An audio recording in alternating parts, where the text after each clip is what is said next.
outside of just the camaraderie, I think you're just going to see so many things that get curtailed, and it's going to be an interesting year, whether you're a photojournalist or not. Yeah, no, I was thinking about, how much of this whole coronavirus thing is going to overwhelm. It's going to be an interesting year, whether you're a photojournalist or not. I mean, it's basically like, let's write off 2020 and have a redo next year. Like, let's just make 2021. Let's just do 2020 again. That way we can do it right. If you're a photojournalist, that's a little tough. No. I mean, I find that, I'm out trying to produce things here in Boston. I'm not traveling at the moment that I normally would be doing. But there's not that many variations of the story. I mean, there are lots of pictures, but nobody's going into the hospitals, rightfully so. Right. And we've seen that one video footage from Italy. I'm sorry? There was that video footage from Italy that they published. No, there has been some video footage out of the hospitals shot by hospital employees. Oh, okay. But even that, you have to be careful because of HIPAA and everything else. I mean, they have to be very careful about what they're photographing. I've put in the YouTube Live link. Oh, excellent. One of the things, and I purposely, I've done some feature hunting the last few days, but how many pictures of empty storefronts or closed restaurants or like after a while, people want more than that. Like, obviously as photojournalists, you want to tell the story, but there's no story. It's something that I'm actually working on right now within our little small town. We live in a small town called Phoenixville, which is outside Chester County, which is in Chester County outside Philadelphia. And we were one of the first communities to get actually locked down. Our Chester County was one of the first counties outside of Philadelphia to get locked down. So we've been locked down. I think we're going into week 3 at this point. But our entire community has come together unlike anything I've ever seen before in my life. It's amazing. I actually got pressed into service yesterday by the OEM and had to do some running around for them. But it's been an amazing thing. So we're actually starting to work on a project about right now. It's like Small Town America is coming back, and we're using all these images that I've made over the years of like the Christmas parades and the Memorial Day parades and the state and the fairs that we have already and all this stuff. And we're going to come up with something just to send out there, be like, hang tight. Main Street's coming back. It will eventually come back. And I think that's all we can do right now as photojournalists is just try to make images that aren't always depressing. I think we need that shift. I actually find myself when I'm walking around looking for images, it's like, wow, okay, there are signs of spring. It doesn't have anything to do with the story except that it's not a depressing picture. Yeah.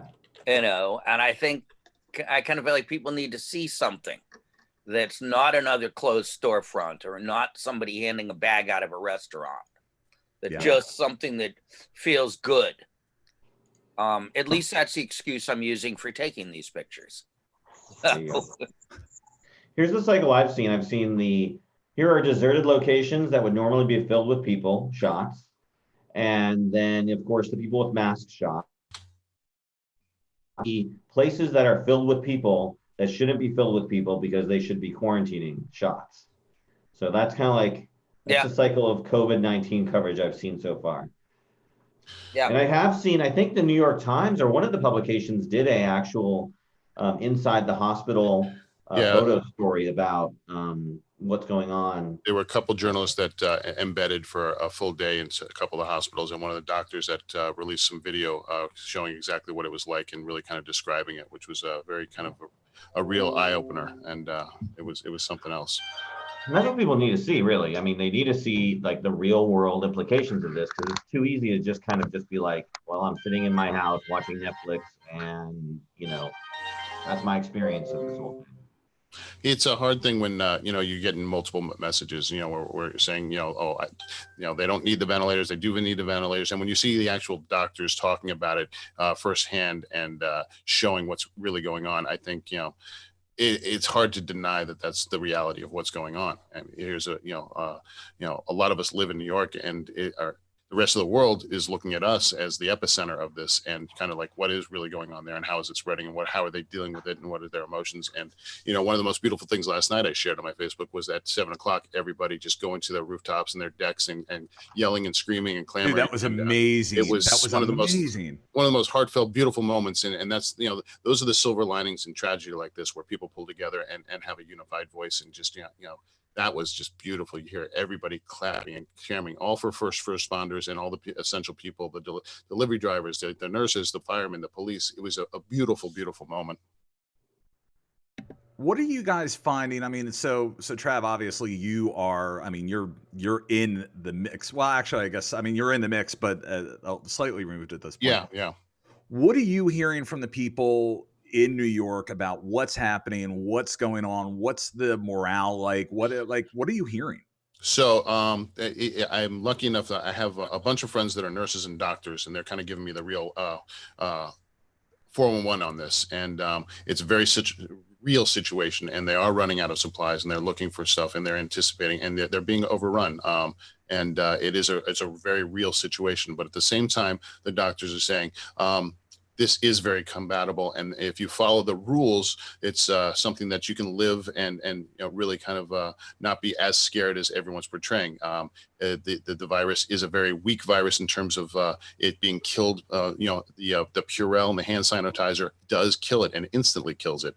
So the main stress is that the people that are kind of living in it, it's the masks and all that prep, the N95s and stuff like that the doctors are short of, that are dealing with these actual contagious people on a daily level, whereas the people that are living in New York do not need the mask, but they recommend wearing one if you're going out, just because this is transmitted solely by your hand to your face. So when you wear a mask or a bandana or something like that, you remember not to touch your face. So the most important thing you can possibly do is consistently, if you're touching things or anything like that, is to wash your hands. And that's why they keep saying wash your hands and desanitize, because anything you go out and, they're saying the main thing is that social distance is important, that if you follow these rules, you can really stay away from getting this. And what the main thing I was talking about right now is, the scariest thing is this is a unique new virus to everyone, which means nobody has had it before, and everybody's probably going to get it. So you have to really kind of take the steps. There's no herd immunity. So when they say flatten the curve, it's all about not overwhelming our medical facilities, because in some hospitals they've actually brought in refrigerated trucks to put it to act as a morgue. So I mean, these are very real issues, and it's all about it's not to get scared. It's not to say, and the other thing they're really recommending the doctors is do not go to the hospitals. You do not need to go to the hospital. The one thing you do need to go to the hospital, barring, I'm not talking about heart attacks or anything like that. I'm just talking about COVID. If you are finding yourself high fever and shortness of breath, if you have trouble breathing, that is when you need to seek medical attention. But if you have high temperature and you're okay and have the flu symptoms, there's lots of telemarketing, medical centers you can go to and stuff like that. But there is no reason to go to the hospital unless you have shortness of breath, and it'll just overwhelm the system. So those are the most important things. I like that background. I got that from you. I guess my toilet paper. Did you see my room? Yeah, the bathroom with all the toilet paper all over. Do you still have that on your I desktop? do, but unfortunately, the way this Zoom works, this background right here, unless you have a solid background, you can't really kind of go into the virtual backgrounds. So I had a green screen up, and then I could go into that. Rick, I'm impressed by the virtual background capability of this program. It's fun. Really well. I can actually be in our dream places. It's like, oh, I want to be around toilet paper. Oh, I want to be up by the beach. We can all be in our virtual. Here's a line I never thought I would hear a friend say. Yeah, there you go. That's the background right there. That's what you're saying. I want to be around toilet paper. Exactly right. And I went out to I don't know if some of you saw my picture yesterday. I said I put up a post with a picture of me. It's like new Marvel supervillain or doing a COVID supply run, and it's me with my mask on and a little hat and stuff like that. But I went to the stores yesterday, and here I'm sitting in my car. I'm like, do I really want to be that idiot putting on this mask and walking in there? And I said, you know what? Why not just be safe than sorry? And I put it on, and a lot of people were in there. Nobody looked at you strange, and a lot of people just nodded you. And I had one person come up to me me and say, man, I dig your mask. That's cool. I'm like Bane, aren't I? I showed him the picture. That's exactly. So this was the other day. I was out feature hunting, and we have this thing, the local OEM director and some of our friends have this thing. If we ever see her car out in the wild, we just take a silly selfie and we send it along. And I mean, this just happens throughout the year. And I was just leaving. I was driving through town, and I looked over and I saw her car at the Borough Building.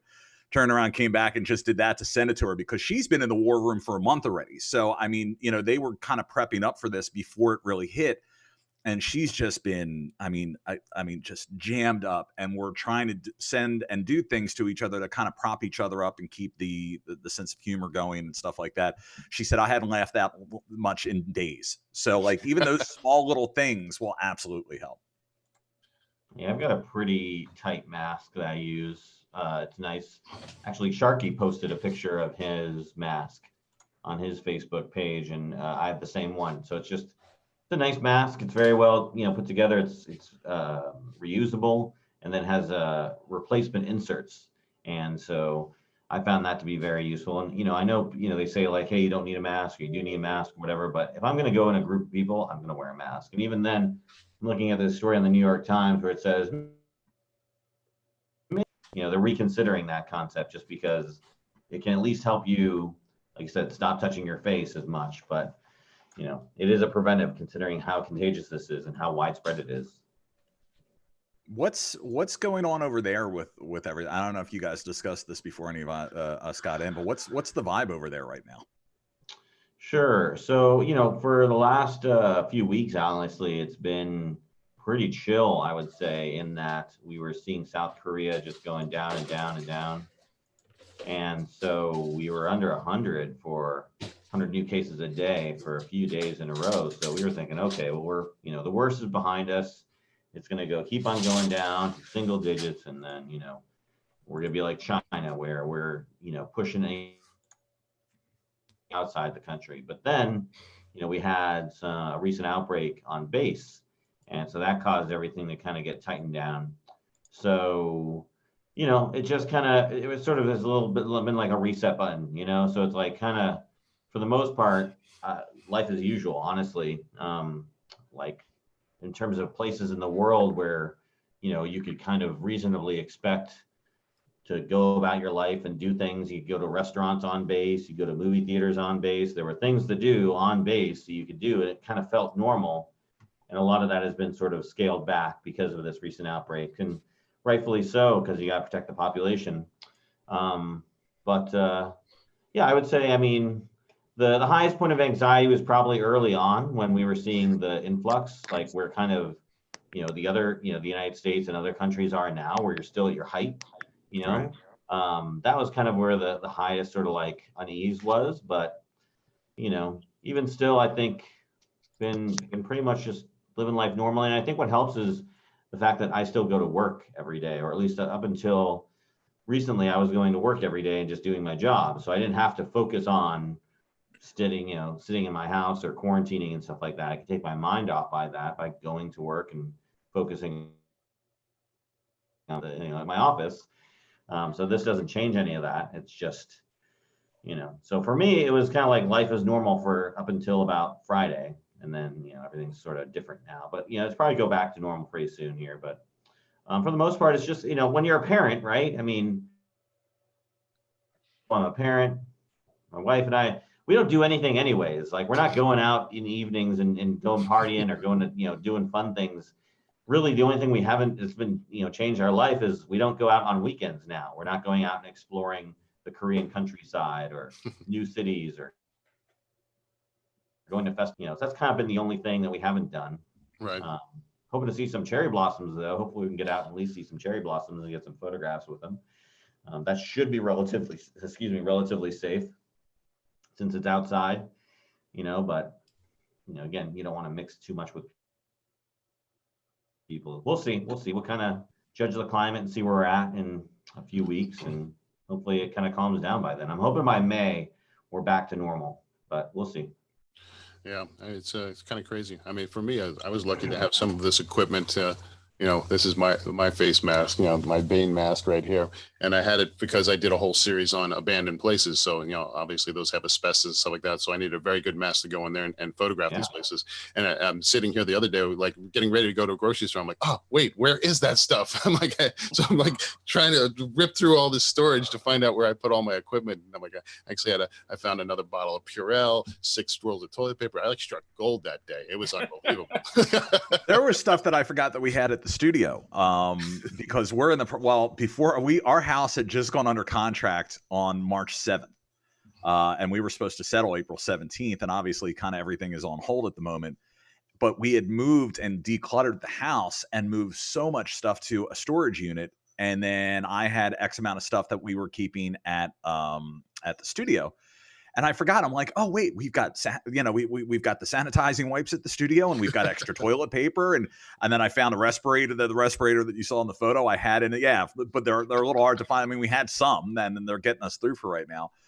We forgot we had the respirator sitting in the garage from when Michelle does, my wife does projects and stuff like that. So I'm like, all right, we're good. I mean, we're solid. Other than some Oreo runs here and there when we run out of the junk food, we've kind of sheltered in place as requested. Rick, I'm curious, up in Boston, I'm not sure, is there a shelter in place up there at this point, or is it? It's a voluntary. Okay. So it's, don't go out unless you need to. Obviously, people that are considered essential, which is a fairly broad list. So, as a journalist, you can go out at any point, but like nobody's checking IDs. I find like I'm out shooting and, I'm wearing credentials less than I might ordinarily wear credentials. I do find myself when I'm walking around, I see somebody on the sidewalk coming toward me, and all of a sudden I've become totally antisocial. So I step into the streets and let them go by. I do find, if I'm out driving around looking for the photographs, boy, parking is just no problem anywhere. You can go to the middle of downtown and park 3 or 4 18-wheelers in a row. It's absolutely mind-boggling. You go to the middle of the city and you'll see a handful of people walking around. I live right in the middle of downtown, and I can go out of my building and walk a block and not see anybody. Wow, it's really quite strange. The only time I've come across people, yesterday afternoon I was out walking, and it was just a perfect spring day here in Boston. Buds are starting to open, and I go by one of the parks, which I walk by every couple of days, and there were like people having picnics, and there were basketball games, and I wanted to like stand on the top of the hill and yell, do you people have TVs? Do you ever read a newspaper? Are you like aware? This is not the time to have a pickup basketball game. And then shortly after that, the mayor got on and kind of blasted the city. Yeah. It's interesting. The kids' playgrounds are all I was just going to say that. Some just have signs. Which is a shame, because they're the safest ones. Some are wrapped in yellow tape, and I came across one yesterday where they literally bolted 2x4s across the gate. Wow. And put signs on it. Picture I've got to post in a little while. But, dog parks are open. That's good. Now, see, the dog parks near us are not. Is that right? Everything is locked down. Wow. As a matter of fact, I was talking to a police officer buddy of mine yesterday afternoon, and we're just kind of going back and forth with stuff. He goes, there's a park up near us called Reeves Park, and they had just put in an all access, all abilities play area. And just opened, I think maybe back in the fall. And he got like 4 calls. Like there were a bunch of kids, like they had jumped the fence and were in there playing, and they had to get all access. What's that? It was all access. It was all access until it wasn't. Right. Exactly. But it's the craziness, like at least down here, because so you've got the 5 counties that surround Philadelphia. You've got Philadelphia County, then you've got Bucks, Delaware, Montgomery, Chester, and Philly. So those are the 5 counties in that area. Everything is shut down, and you'd be shocked. We live right now. We live off of something called the Schuylkill River Trail, which is basically like biking, hike, walk trail that borders the Schuylkill River. And I've been driving around doing feature hunting and stuff like that, and I'm seeing these large groups of people on the SRT, and I'm thinking, guys, I get it. It's gorgeous. Everybody wants to be out. but like you guys are congregated in a group of 10 or 15 on a fairly narrow trail. What are you doing? Like, at what point does people need to start taking it seriously? I'm bored out of my mind. I mean, look, we're all used to being outside. Everybody is, and especially photojournalists. We're used to being on location. That is literally pretty much all we do. But you see some of the stuff and you wonder, what the hell are people thinking? There's sort of this flip side. I know certainly for me, it's like I dove into working with Adobe last week, and then all these web things that I'm producing, and webinars and chats that I'm doing, and you're doing 7 nights a week. There's a certain point where I like last night, I'm like, I don't even want to see anyone. I just want to I want the freedom of like social isolation and not to talk to anyone. And then, of course, Dave calls me this morning. He's like, let's do a live Zoom. I'm like, so that didn't last long. But for me, it was like, I went the complete opposite of just keeping myself so busy that I got to the point where I'm like, wait a minute, I need to do the opposite and really kind of pull away and decompress from it. I think it's very healthy to find that regimented ritual of balance where you kind of wake up every day. If you let yourself go, you're going to let yourself go. So you got to wake up, take a shower, check, do things. And one of the good things that one of our panelists told me on the other day is like, when you wake up, try and create before you consume. So I think we're too quick to like suddenly like turn on the TV or check our phone and see what's going on in the world. It's like, take a moment to really just be yourself and create something in terms of like, just go and, make yourself a cup of coffee, enjoy that cup of coffee. Don't start consuming stuff immediately. It's very, healthy to, make sure your mind and body are in check during this period. And I stopped watching news entirely. I'm reading news articles here and there. I've got friends that I check in with all the time, but outside of that, I stopped watching the news because it's the same crap every day, Oh my God, the numbers raised by 3,000. Well, of course they raised by 3,000. People are finally getting tests and now they're getting the results. Yeah, of course it's going to jump up. I mean, everybody, like, that's the thing. I watched the Cuomo update. That gives me a sense of what's going on. And then I turn that off. That's the biggest thing with these results and these, increases in numbers. It's not necessarily new infections. It's like, hey, we finally got around the testing, and getting the results back from 3 days ago. And that news thing, you can get sucked into like a news hole and rabbit hole if you keep on looking at the news. Like, I have to stop myself and be like, stop looking at the news, go do other things. And because it could ruin the strongest person. I mean, it's just all this doom and gloom. And that's why I stopped making the photos of just empty stuff. Yeah. Because I'm like, nobody that's honest to God. And it's funny that you brought that up, Travis, about constantly doing, these Zooms and stuff like that. And we are doing it 7 nights a week. And I end our program every night by saying we go through all the panelists that are, everybody that joins us. And normally we've been averaging around 30 people every night and a lot of new faces that I don't know. And I end the broadcast every night by saying, what are you grateful or thankful for? And then we go through everybody. And somebody asked me last night, and normally I don't like to answer because, as the host, you're like, no, this is for you guys. It's not for me. I said, I appreciate that everybody that comes in here every night, because everybody says, I didn't realize how much I needed this connection until I came. We had somebody that came that was on last night and said, I only anticipated on coming the one night. Yeah. And I realized, like, I saw that it was 7:45 and I got excited and I thought to myself, wow, okay. And they said, what are you thankful for? I said, well, I'm thankful for you guys being here. I said, but I'll be honest, there are some nights I just want to go upstairs and go to bed. Yeah. I don't want to interact with people. I don't really want to do that. But people have come to count on it. And how can, in this day and age right now, how can you say no to anybody when we're all kind of trying to just blindly walk through this and feel our way? So, well, you've done this wonderful support group, and people, especially now that, community is kind of closed off. You don't have these group gathering places, stuff like that. This has become a very important outlet that you've had for people that, is very safe and sharing and empathetic, and people looking out for each other. So what you're doing is so crucial at this point. But you get burned out. I mean, absolutely. Like you said, when you first said it, you're like, I'm going to do it 7 nights a week. I'm like, are you crazy?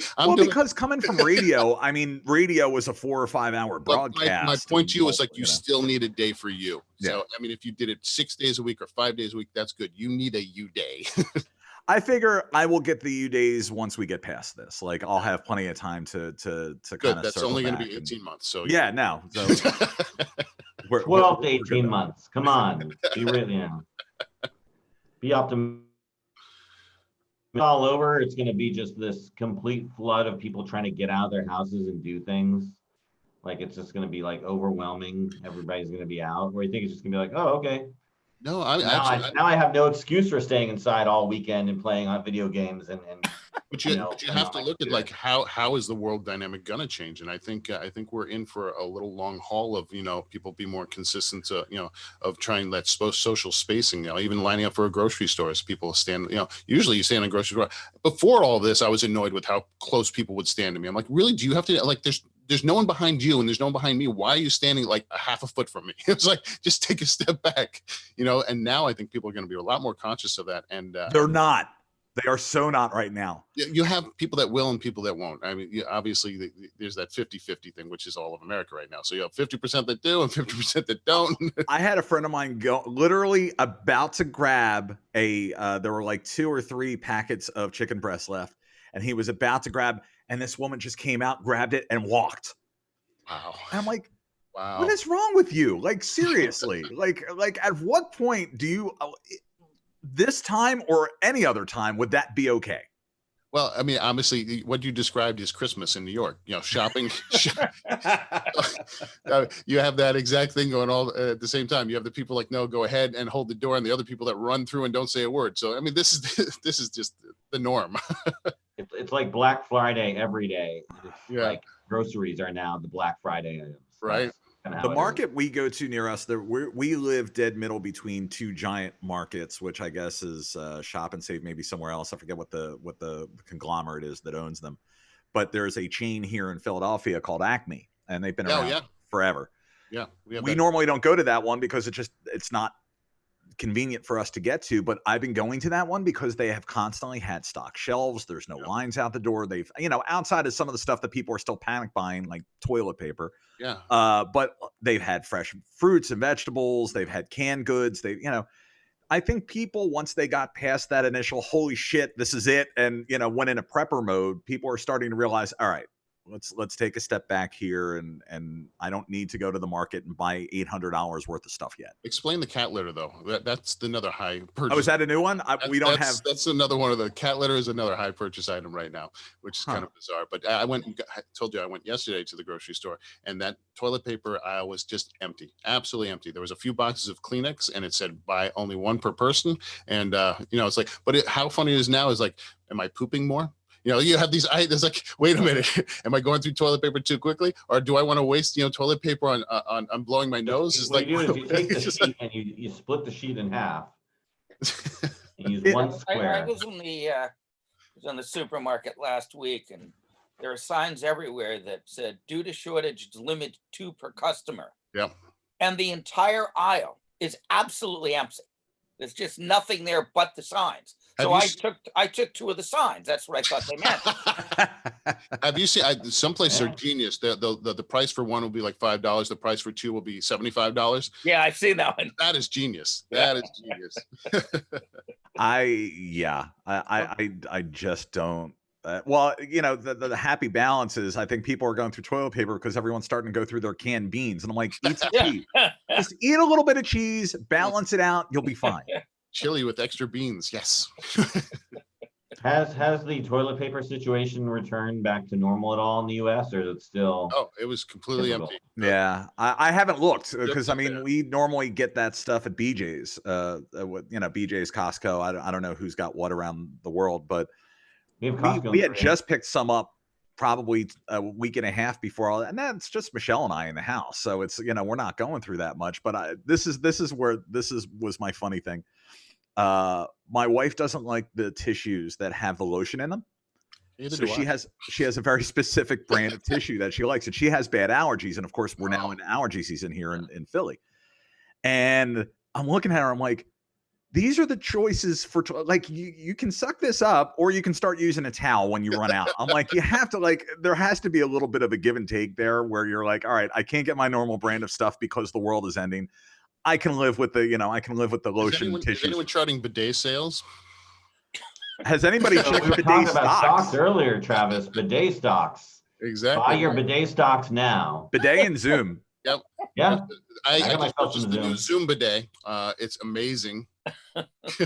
Stream while you get a stream. Oh, Multiple streams. Oh my gosh. I have So a awkward.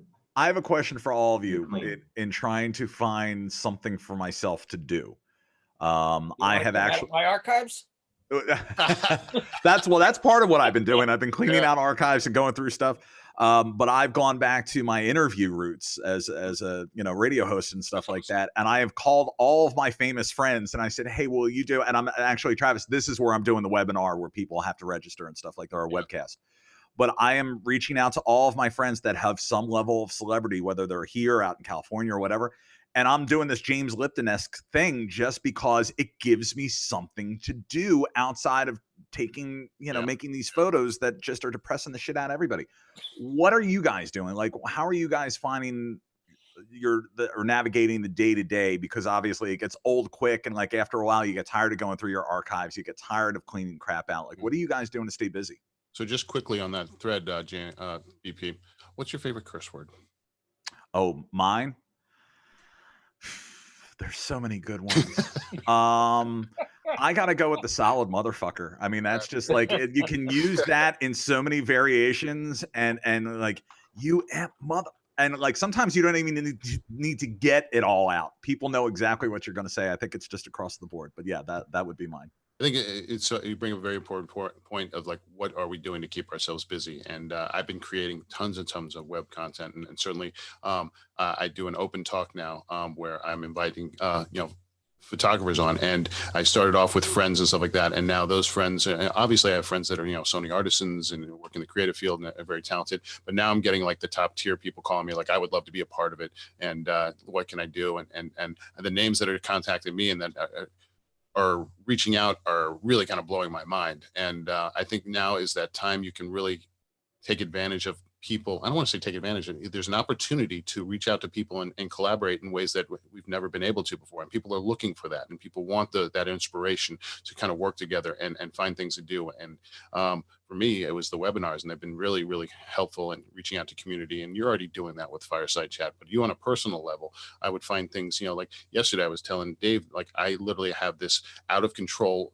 deck of it's all cement pavement outside of my house, and I have a wooden deck above it, and below it I never use the bottom because there's always these ants coming out from every single crack and weeds from every crack, and I try and to use weed sprays and all. I can't control it. So yesterday I literally had my brother come, and we sat there and I power washed it. I got rid of every weed, and it looks so beautiful right now. And I ordered AstroTurf, and I'm putting that on top of it. So now I have this wonderful, weed-free, ant-free little place that for me, it was a personal project, and that's aside of all the other stuff I'm doing. It was like, all right, let's look around the house and projects and stuff that I'm not getting done and really because I'm going to spend a lot of time at home. I might as well make my home a little more pleasurable to be around. And, we're going to come out of this, and what's going to happen? Oh, I'm going to have a nice place to sit outside. Rick, what are you doing? Well, it's actually funny, Travis, that you said that, because for some unknown reason, I found myself cleaning my garden yesterday. Can't go buy any plants, but it was therapeutic to pick up some winter mess. Yeah, the other thing that I'm actually doing is, I didn't consciously come up with this, but normally when I go to work, I have a couple of cameras and several lenses and all the paraphernalia in my carry, and I find myself going out with one camera and one lens and just creating or trying to create, with one piece of equipment. So for news, I normally shoot Nikons. I mean, I'm a Tamron ambassador, so I shoot all Tamron glass. But I decided I didn't feel like carrying that, so I've got a Sony A7 R2 here, which up until this, I primarily use when photographing. I do a lot of movie stills, so using it on movie sets. Shutter, yeah. Which is what I bought it for, although I used it a lot. If you live in Boston, up until recently, you spend a lot of time going to the universities and photographing events where some noted academic is speaking. And, if you went in with, a Nikon, you got 2 or 3 frames, and then everybody starts giving you the pissed off look. So I found I was using it for that. But like the last several days, I've just recently gotten the Sony Tamron 20 millimeter. lens for the Sony. Nice. And it's like the damn thing weighs absolutely nothing. It's like a toy, but it's wonderful. And the thing focuses to within about 6 inches or so. And so it's just forcing myself to try to see things differently. One camera, one lens. This is what you have to work with. That's kind of like going back to when we started, and that's all we could afford. With one camera and one lens. You're nifty 50. Yeah. Exactly. Yeah. 35-1.4, Yep. Canon AE1 35-1.4. Which is what I actually shot my first Newsweek cover with. Oh my God. How about you, Dave? What are you doing? I mentioned before, I'm doing some spring cleaning around the house. So we spent today just kind of getting all the stuff clean, getting stuff like, for instance, we went on a trip to Hawaii and away the suitcases and clothes from that. What else? Just cleaning up. There's a lot of grime and buildup. Just spring cleaning. Beyond that, trying to get some of these video projects that I've had on the back burner forever. Like for instance, I'm trying to do a trip. So I've got 7 episodes of it done so far and 7 more to go. So I've been focusing on those little video projects, and then, like you guys, archiving, straightening up, clearing things out of my hard drive, updating my website, all the things that we say we're supposed to do that we never get around to doing. I gotta be honest with you. I am kind of actually fearful that I'm creating all this new stuff to do, that all the stuff I should be doing that I keep putting off, I'm still putting off. I was just going to say, the one thing that I have not heard anybody say is go back to a personal project that they started 5 years ago that they keep promising to get back to. No, I'm still putting all that off. I'm it's just not happening. I had just started a new project, and I guess back in January or something like that, and I had some shoots lined up, and of course that got nailed. And I was like, I know I started some other projects a few years ago, and I've got shoe boxes. And I'll put a piece of paper in with the date, which was the last time that I worked on something. And I came across something for 4 years ago. I'm like, all right, I don't even know where these images are anymore. Like, I would have to literally start going through, like, I'd have to start pulling drives out of the fire safe to find some of these projects that I started working on. I just forgot about, and life moves on, and then all of a sudden life stops, and you're like, what did I do with that? Oh, right, I deleted it. Shit. It's so you have hard drives in a fire safe? Yeah, I have. I mean, look, everything is, especially in this day and age, everything is redundancy. So I have local drives attached. I probably have about 25 terabytes worth of drive space right now. I have a RAID drive, then I've got everything backed up to the cloud, and then I have a redundant drive that I will pull out of the fire safe once a week, update that, throw it back into the fire safe, and just, because that's just about the perfect backup plan. I mean, I certainly am a big proponent on multiple spaces of backing up, and I have a full-on Synology big RAID. That's what I have. Multiple drives, and I do back up to the cloud. What are you using to back up? What service are you using to back up to cloud? I'm using everything. I've got everything up on Dropbox. I mean, everything is up. You don't find you're running out of room there on Dropbox? Not with the one I have. No, I think I've got one of their top tiers. Yeah. I'm using Backblaze, which is really great, and it looks for new stuff every night. And any changes in the drive, it can automatically backs up. So your Synology doesn't do that? The Synology, I'm talking about the cloud.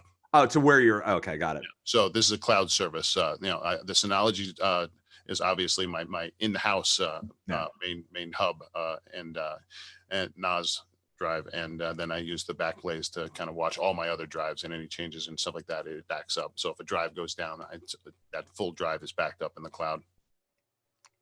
Rick, were you about to say something? Logistically, I was just asking what services you were using to do all this backup. Yeah, I mean, Synology, I have Amazon, although I honestly don't use it. Dropbox has just worked for us. I mean, that's how we get a lot of our proofs out to clients. I never really did like a back-end CMS. Like, it's just always worked for us. It works for our clients. They're able to send it off to people easy enough.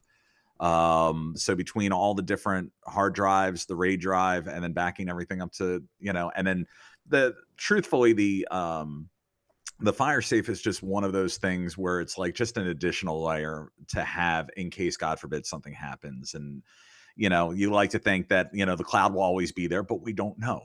But that's a lot of times they say, that fire safe should be at your mother's house or a completely location. what I was going to say, our version of the backup of the really important stuff is it's not a fire safe, but my assistant has one big drive that we keep at her house. Yep. Right. And once a week or so, she brings it in. We put anything important on that, Yep. and she takes it home. And I figure if everything between my studio and her home burns down at the same time, we have much bigger things to worry about than my photographs. Agreed. And we have a new guest. Hey, up our necks. What is going on? Hey guys, How you doing? Hey. How's life in your end of the world? as good as it can be. Yeah. How you holding up? Fine, Yeah. fine. Everybody's good so far. So, just checking in on people on a regular basis, and it's just tough. It's just tough. Yeah. Absolutely. Do you find yourself doing your own projects, or how are you changing your daily ritual to deal with all this? Oh, I just having the structure. The first couple of days was really kind of weird because I do work at the Huntington. So they took a while to sort of structure how our work from home would be, and then just trying to work out what my whole day looks like from home. So interviews that I was supposed to do for the show here, I had to sort of reschedule, and obviously some people are just not able to do it, period. And then just try to find ways to fill in the time that feel like a good balance of productivity and then some relaxation, because I tend to overwork, and that wasn't working. But Yeah, also just sitting down We're and just kind of watch. discussing that same thing, is that we tend to push ourselves here. And I was discussing earlier how we have to force ourselves to take those moments of, relaxation and go for that walk or that meditation or that yoga or Yeah. something that really kind of you have to take care of that mental the stress levels. Yeah, I got to take my long walk with my dog today, because I can just feel how stiff I am just because I've just been so much sitting and lying down, and my whole back is just like getting tighter and tighter. And if I do this for a whole month, I'm really going to be in trouble. Yoga stretches. Yoga. My wife does yoga, and she has been giving me some stretches because it's the same thing. I'm sitting in front. We're in our studio, and I'm sitting in front of 3 monitors at any given time, or I'm doing this, that, and the other, and I'm not really getting up and moving like I normally would. She's taught me some yoga stretches that have absolutely helped, especially with my back. It's been tremendous. Yeah, I'm gonna have to do that. Which part of the country are you in? I'm in California, near Pasadena. I know California's been pretty badly hit. How is Pasadena area specifically? I think it's been more north that's been hit, but we got a wave coming through. Yeah, certainly down in LA. You find people in the neighborhood in your community taking it seriously, or is it still sort of like people are going out and you see groups of people, and what are you seeing in your area? I think most people took it pretty seriously. I mean, the governor, the governor did the stay-at-home thing 2.5 weeks ago now, or something like that. So they started it a little earlier here than some of the other states. So there was a big run at all the markets, of course. But in terms of when I've gone out, everyone's being pretty sort of reasonable about all that stuff. So, yeah. You find it still difficult to find toilet paper? Is that still empty on the shelves? Yeah, we had stuff from before all the stuff happened. So we were fine. So we didn't have to worry about toilet paper.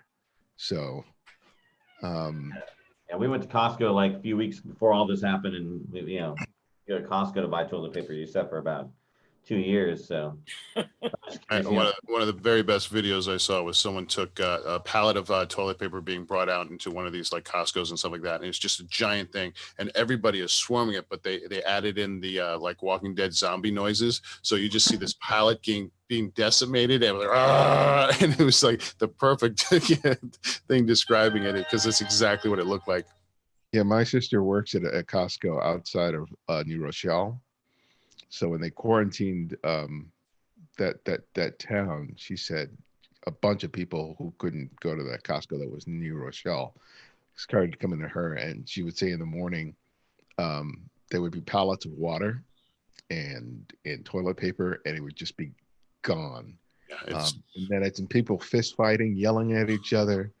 I mean, it was just. Oh, it's brought out the best in humanity. I mean, it just really has been fantastic. And so they shut down the liquor stores in Pennsylvania. So, Really? yeah. Oh, wait. Now we're getting serious. Well, that's when shit got serious. They got real. The state still owns the liquor stores in Pennsylvania. So we have state-run liquor stores. You can get wine and beer in grocery stores now, which for the longest time you couldn't. That's a recent update. And up until I think 3 or 4 years ago, you actually couldn't even buy, the liquor stores weren't open on Sundays because of blue laws. So they just changed that. So they shut down, initially they shut down some liquor stores. Then they shut down all the liquor stores. And then for a while they were doing delivery because you can still order stuff online. Then they shut that off. Well, we're right next to Delaware, outside Philadelphia, we're right next to Delaware. So people are making runs for Total Wine in Delaware, and the line was out the door. And it's not just because they were like, there's all kinds of bootlegging that's going on right now because people need their whatever. Luckily, we have a 200. We have about 225 bottles of wine in the cellar that we built here at the house. God. So we're okay for right now. We're good for at least a couple weeks, right? Yeah, at least. I figure if we go through even a bottle a night, we're still good until at least probably July. But yeah, I'm like, what about? I honestly have felt bad about people that are either in the throw, have some level of alcohol addiction, that now all of a sudden just kind of to some level got cut off. That maybe not are able to. In New York, it was deemed an essential thing. So right, yeah, in Massachusetts, it's an essential service. Essential service, like tobacco, right? They closed down all the smoke shops in Pennsylvania. They're like you can get medical marijuana here, but you can't get recreational. The medical marijuana dispensaries are still open in PA because they are deemed essential. Why they're deemed essential and the state stores aren't, I'm especially going through this. It was never a problem to get recreational marijuana around here before it was legal. I think, some people have just gone back into business. That's all. Now it's going to have all the people going to their doctor to get prescriptions for marijuana from the anxiety of the disease, However, when you go to see your doctor, you then get the disease. Yeah. then you get to smoke the marijuana to fight the disease. There you go. See? Full circle. As smoke, that'll help the lung disease, right? That should do it. Someone who was at a market sent a photo that she took on her phone. All these people with, all this stuff in their carts. And this one older woman, she just had 2 large bottles of Jack. It's like she had her priorities. We all got our thing, man. Exactly. I'm a cigar guy. A bagel run yesterday. No. Yeah, that's the one thing that I'm missing right now is a good bagel. Especially the funny thing is, a friend of mine, I'm Jewish, so a friend of mine put up a post that said, does anybody else find that it's ironic that Passover was canceled by a plague? Because we've got Passover coming up. And I thought to myself, I'm like, oh my God, I'm like, we're gonna miss Passover. Not that I am Jewish light at best, but I'm like, I could really go for until you said that, I hadn't thought about that. Now all I want is a bagel. Thanks, Trav. I'm sorry. I'll try and send you one virtually. Yeah, I was gonna say the bagel shop near us closed. So where's everybody from here? Because Philadelphia. Yeah, you got a lot of places. New York here. Korea. Boston. That's right. You heard Korea. Yeah, we're golden right now. We're on the tail end of this. Right. You all are the ones who are dealing with the apex. Yeah. Climbing. Yeah. Although I thought I saw the latest count, there was a big drop. And where? In charts I saw, so that's a good sign. Wait, where? Certainly not New York. Yeah, or Philly. No, I mean U.S. as a total. It looked like because about a spike of 16,000 cases in one day, and then the most recent slide I saw, it looks like it was only about 4,000 cases. So it's a good downward trend. Obviously, it's still a long way to go, but you know, I you want think to see that downward we're on an trend. upward trend here. Yeah, we're not even at the apex yet. We're not. No, We're we not. are, you know, I mean, one of the things we do well in Boston is hospitals and universities, and they're worrying about running out of space. Well, you had 160 health workers contract the disease in Boston alone, and that's when you don't have health workers to help the people with it. That's a huge. I love one of the solutions they're coming up with is we're gonna move up graduation for the med students. Yeah. So not only will they not know that, anything when they show up at the hospital, they won't even have finished their previous studies. Yeah. But the hospitals should be flooded. We have 4 major med schools here. So what was reassuring is that call to arms between active military and ex-doctors and people that are retired. They had over 60,000 responses. People willing to aid. So that's a good sign. They started. I don't hear anybody calling for more photographers. Yeah, surprising, right? We are not deemed essential at this time in any way. The one thing that I've noticed, I don't know if they're doing this in New York or Boston or out in LA, but they are actually taking hotels and changing them into quarantined areas for, they opened up one strictly for the homeless population in downtown Philadelphia. You know what I found weird with that is all the great properties that Trump has not offered. Yeah, that's come up. That's come up in the news a few times. Yeah. I think I started that. No, I see all your posts and I'm like, all right, I need to keep going. Because I try not to. I can't stop.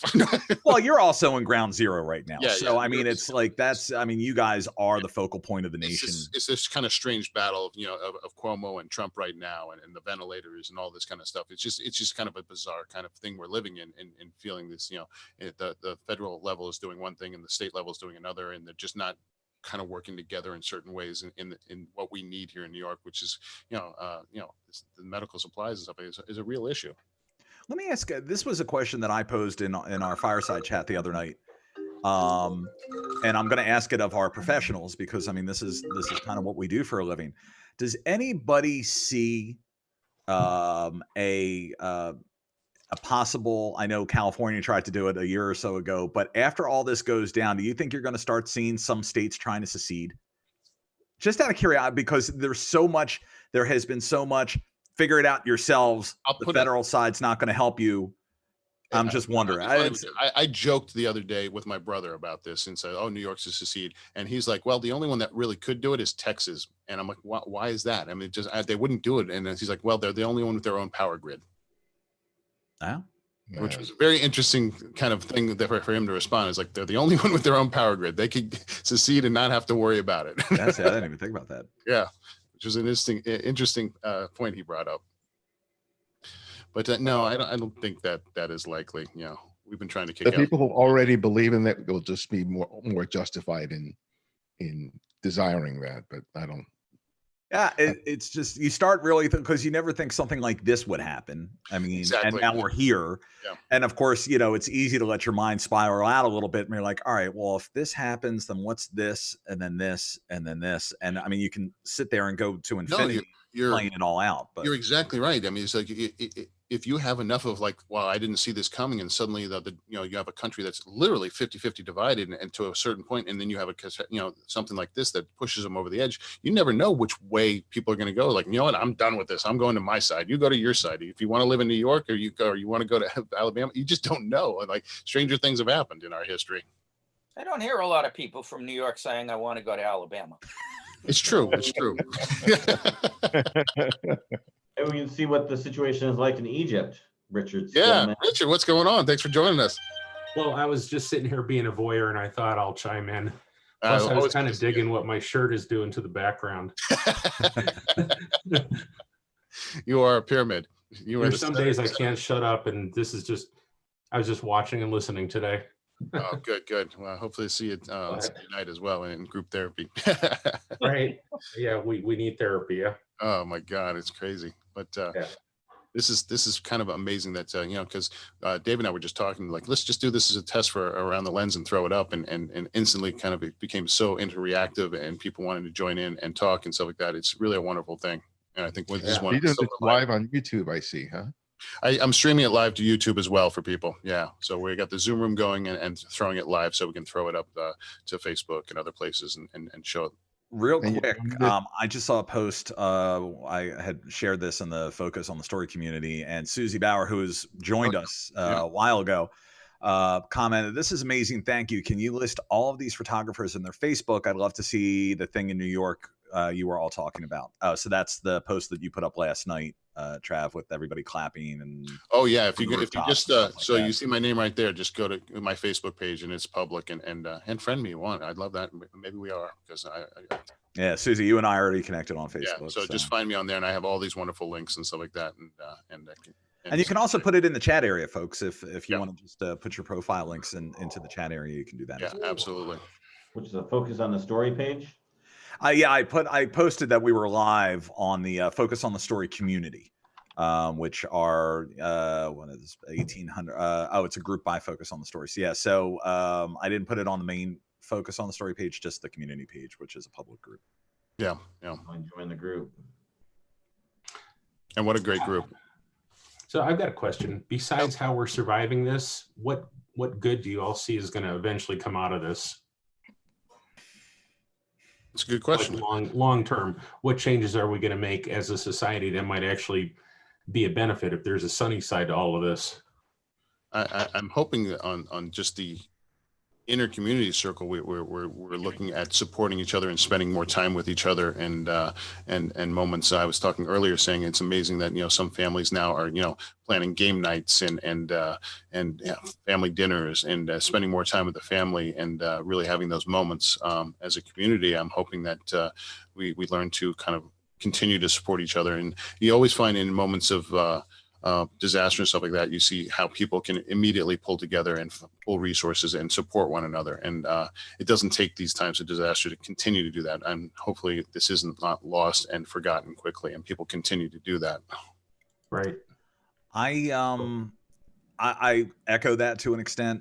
We were talking about it earlier. As a matter of fact, I'm about to put the link into the chat area. I started doing a Fireside Chat, and we average around 30 or 35 people, and it's been getting bigger every night. And the one constant theme through all of it has been that people didn't realize how much they needed something like that until they came in. I don't know. I think that we're all seeing in some form or fashion that connection that we need. I think we're not really going to see the depth of that until we're actually able to interact in person again.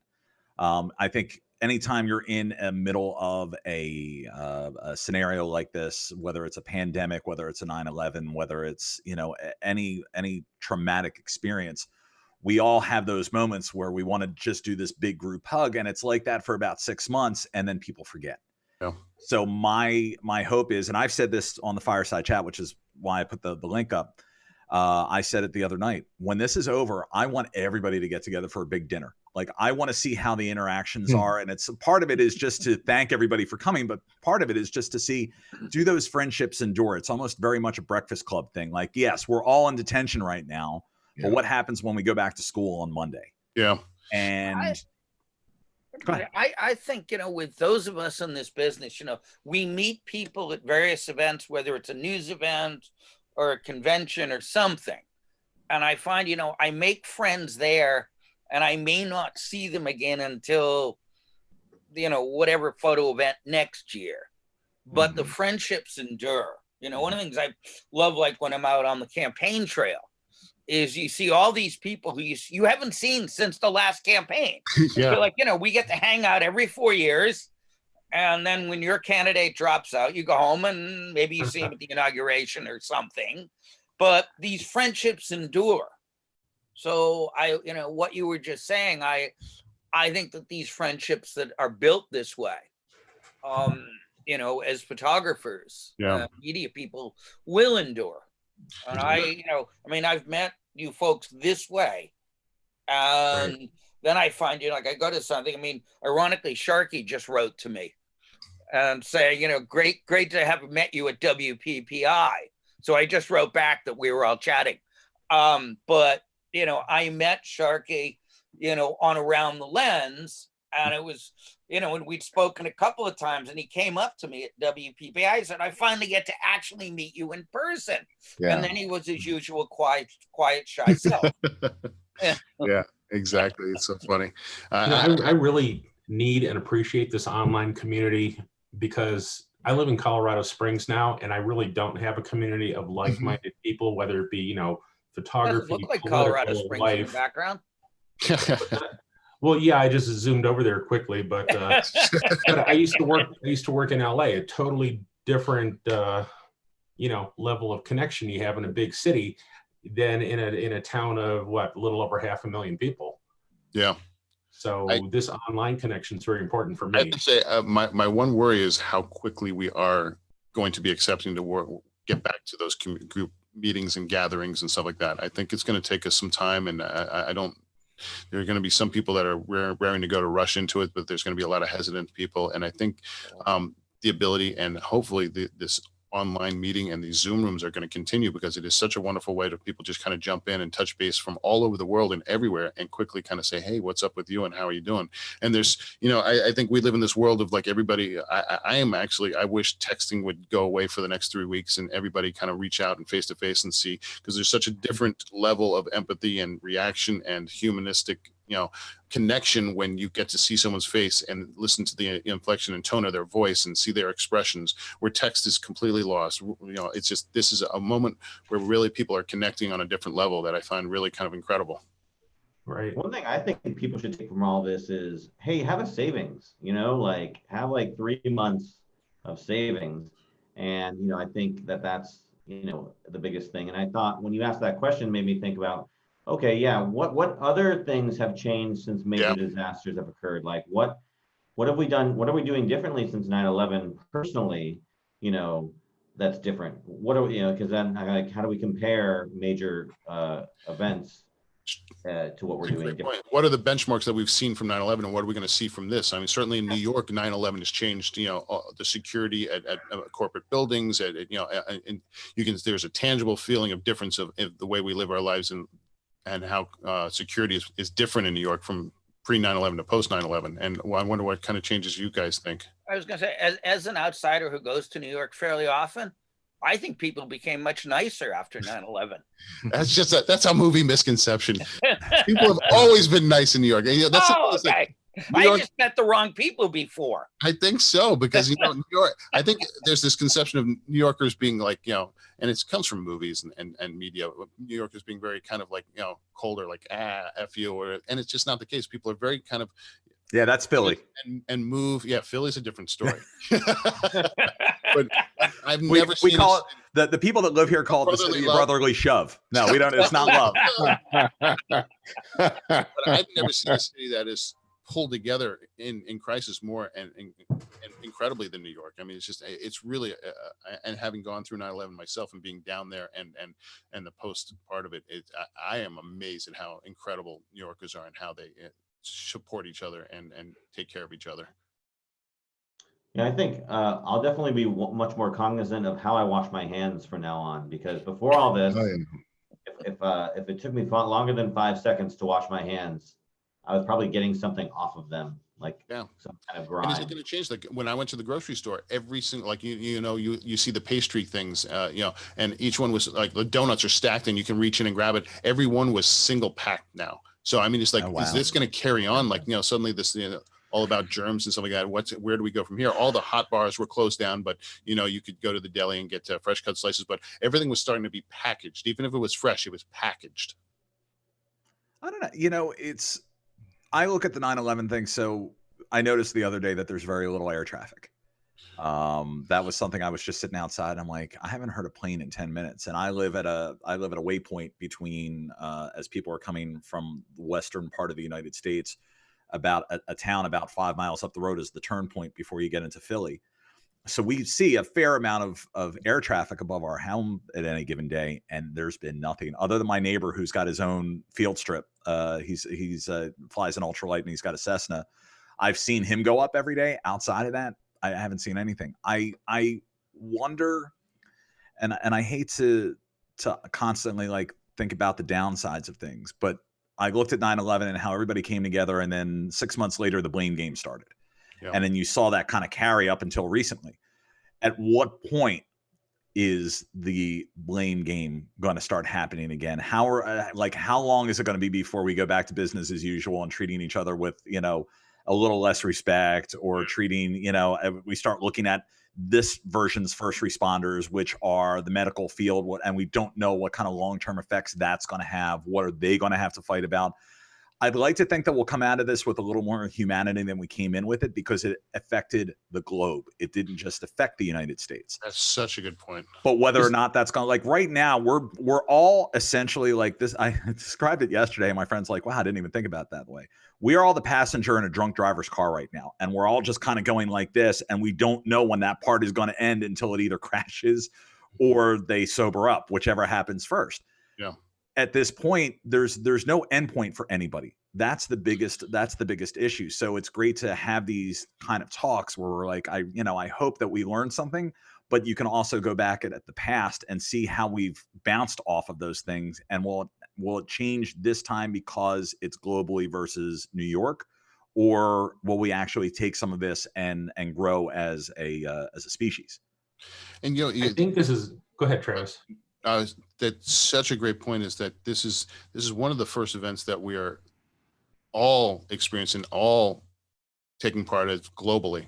And that whole thing is like, it's that's why concerts are so amazing, because everybody's experienced that moment all together, and that same feeling.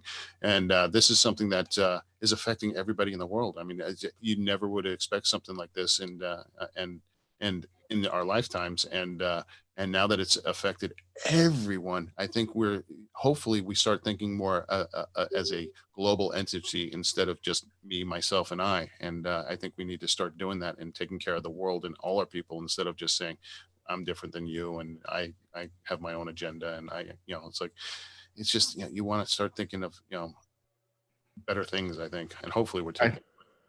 I think this is also going to, as opposed to the one big whack of 9/11, this is going to last for a long time. It's going to come in several waves. We're all involved, and maybe that's going to help to give it a longer lasting impact just because of the duration.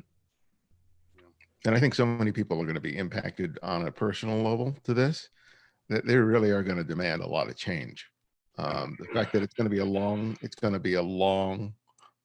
experience. People are going to experience loss, of varying degrees. That people are going to say, no, something's got to change. This is, and I think that kind of pressure is going to probably affect a lot of things that otherwise would not have happened. And we're not even kind of shut off all the noise of people, all these politicians and people arguing with each other and nothing happening. But now people, I think, are going to feel like, no, something's got to happen.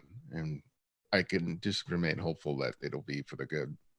And we're not even bringing up how the landscape of restaurants and bars is going to change for ages to come on this. I mean, when you see an article saying Cheesecake Factory, such a huge and large change, saying there is no possible way we can pay our rent next month, and we're not sure what to do.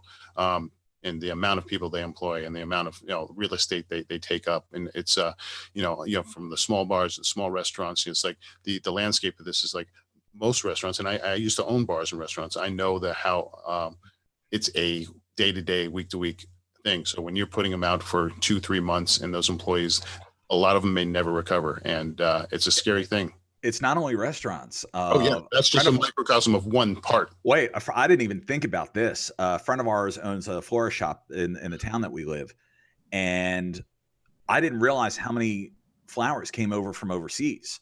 Like a lot, like tulips and stuff like that. They all come. Their farmers can't do anything right now. Nothing's getting shipped over. So even if we get past this, the florist industry is going to be so far behind the curve, because they have not been, like, they've had to let stuff go to sod in the fields.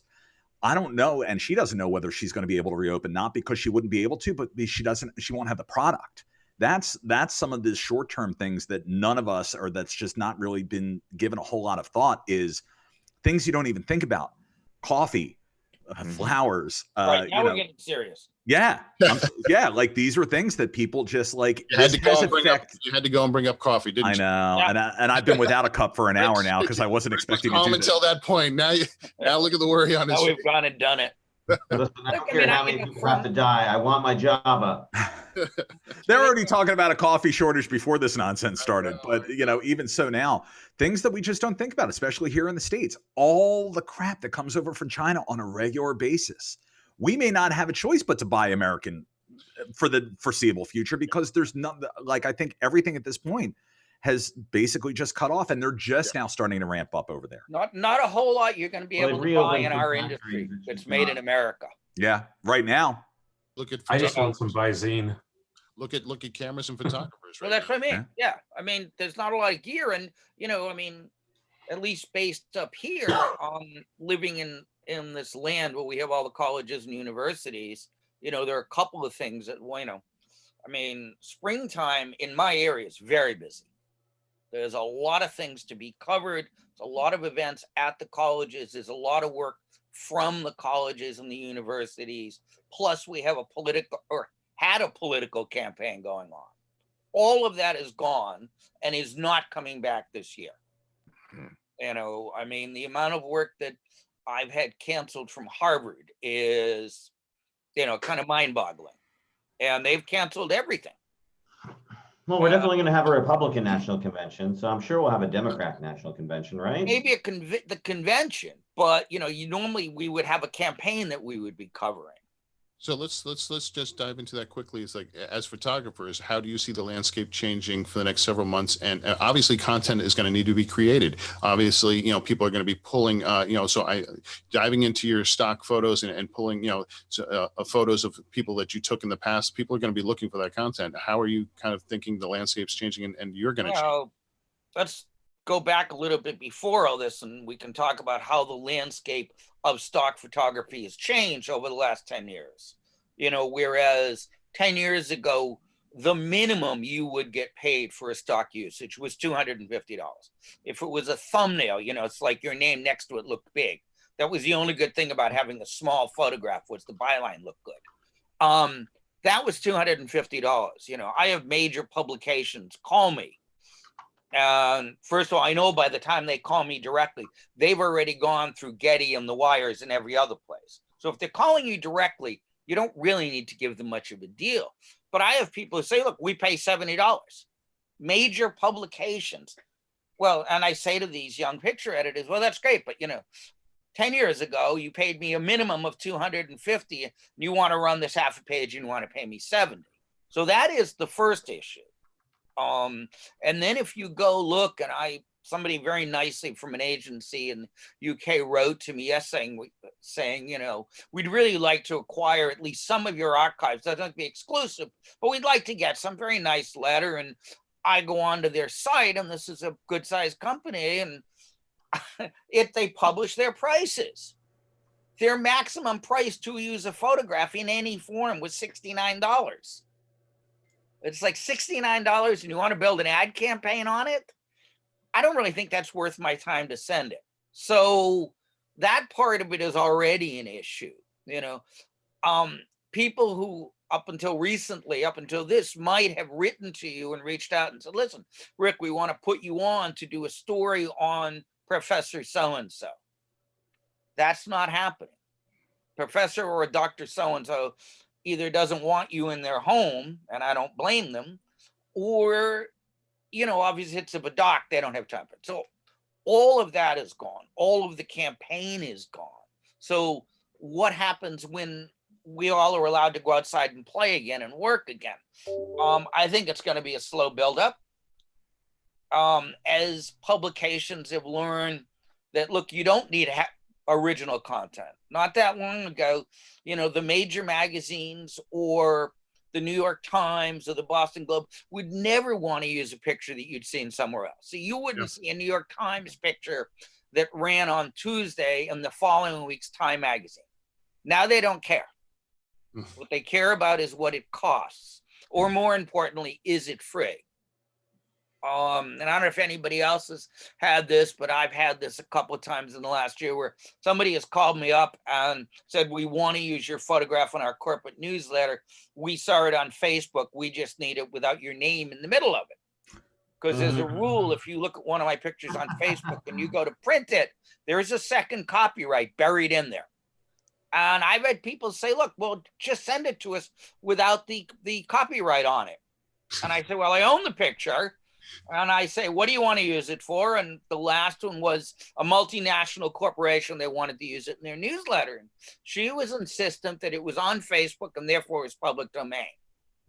One of those sovereign people. Yes. Yeah. It's on the Book of Faces. I suggested that, that she go, this was actually a picture of Obama that they really wanted to use. And I suggested that she just call Obama up and go take the picture herself. And that way it wouldn't cost her anything. Fantastic. But anyway, I mean, we are going to have to build it back up. Yeah. I think it's going to be slow. It's just, I mean, I have a whole studio full of photo gear that's just sitting there. Don't think there's a lot of market for used studio strobes at the moment.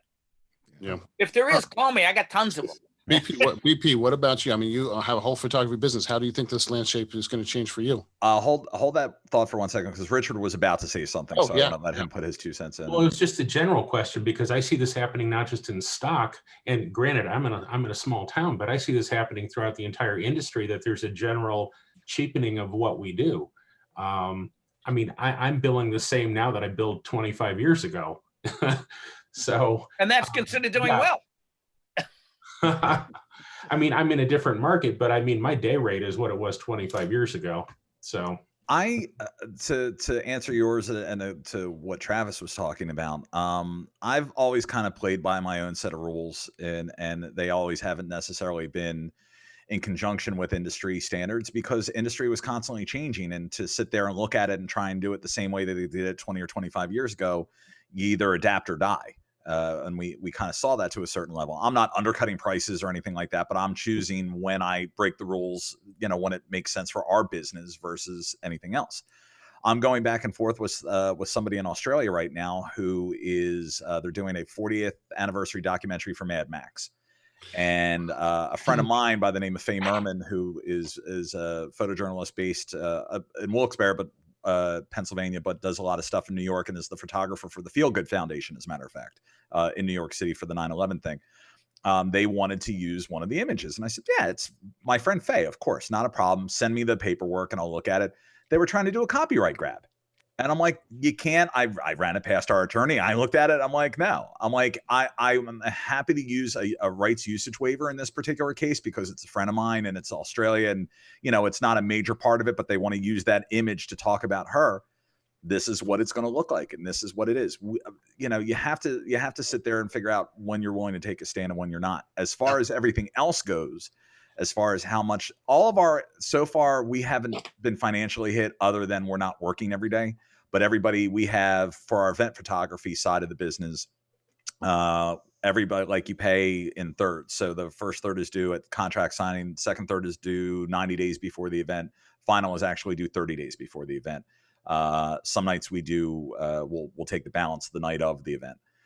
But so all of the events that have been postponed, not canceled, but postponed until the fall, and luckily we've been able to do that. We haven't had an issue. One of our larger clients has a huge conference, medical conference, every year. Last year was in San Diego. Year before it was in Boston. This year it's supposed to be in DC. They have not canceled it yet. It's in the middle of June. I don't know how this is going to happen, because most of their speakers come from China and Europe. Oh. So I don't know why. I get why they haven't canceled yet. I don't know if we're going to know what the fallout of this looks like for another year, because it's going to take some of us time to ramp back up. Yeah. We don't know what the landscape is going to look like outside of our industry. And those are the people that hire us. So, in those situations, you adapt day to day as best you can, and hope for the best, and, navigate where you can. That's the best that you can do. We're all in this together. We're all going to be clamoring for business. The one thing that I kind of do see maybe happening is that we'll lose some of, and I hate to use the term, but the Uncle Bobs and the momtographers that some of us go against on the other side, on the event side of things, or we do everything in the studio. Yeah. So that's how you stay in business. But, we get undercut all the time by these people that have just gone and bought a camera at Costco. I think you're going to see a lot of them just fall by the wayside during. I totally agree. I think this is going to thin the herd some. And you know, it's just like I was talking about restaurants being hurt. You know, the people that were holding on by a thin thread week to week as a photographer and stuff like that are going to start looking for other ways to really kind of make a living, I think, at this point. And it's going to force a lot of people out of photography, but hopefully it rebuilds and doesn't have a devastating effect to it. Yeah, here in Pasadena, in the Pasadena area, there you have probably an inordinate amount of restaurants. And I think people will really see the impact later on when they see all these restaurants that are shuttered down. Yeah. And I think that, you know, in terms of the after the virus is sort of taking its toll, in terms of the financial impact, it's going to be very visible in all the storefronts that, you know, just can't be open. And then people will start really understanding the lengths to which this is impacting it. Because it's, you know, business being closed, it's kind of like the virus. It hasn't hit us yet. So it's all in our heads. But when you start seeing the reality of it, it is going to be quite stark. I want to ask you guys, because I jump off here, guys. It's about 1:30 a.m. for me, but I know this is my idea to start. I'm kind of being a bad host or bad friend of a host by leaving, but I have to go to bed. Have a good night's sleep. We'll finish this up and wrap this up in a little and continue it for a moment more because we got more to say. Have a good night, everybody. Stay safe. Night. Take care. Take care. Good to see you. Good to see you. I started asking, and it's just out of curiosity more than anything else. You know, obviously we've seen a number of news stories that have come out discussing the death toll versus the economic death toll.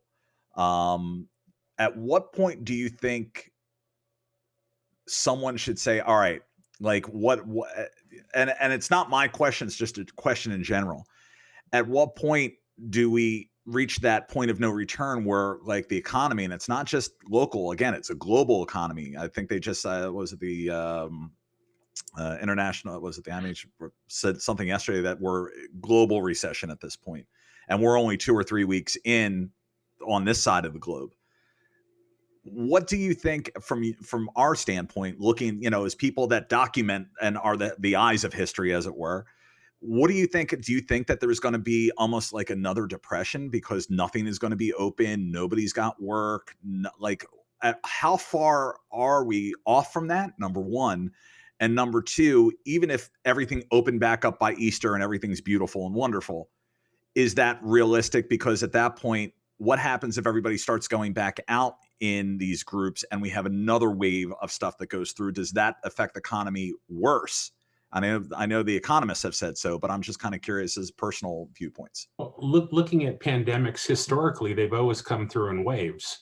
And as soon as a wave starts to subside, then people think it's safe to go out and play, and it's not. And until we have a vaccine or antivirals that are effective, this is going to keep hitting us. So, I mean, in our case, the Fed has already played almost all its cards. There's really not much left for the federal government to do. So, yeah, I think we're going to tank. I hate to be all fearful, but there's many levels to this, and I think unfortunately this is a huge learning experience for us to realize how unprepared we were for this. And I think if we were to play it over again, it would have been a very different thing. It wouldn't have been like shut down the whole country. I think it's like now we are going to take our most vulnerable and protect them and put them in isolation, where we'll let the herd immunity kind of build and let certain people get sick and build this herd immunity so it doesn't overwhelm our health system. I think that this is going to pass, and it's not going to be a vaccine that helps us. What's going to happen is as we build this immunity up, it's going to this is a very dealable virus. It's not a strong virus. It's a very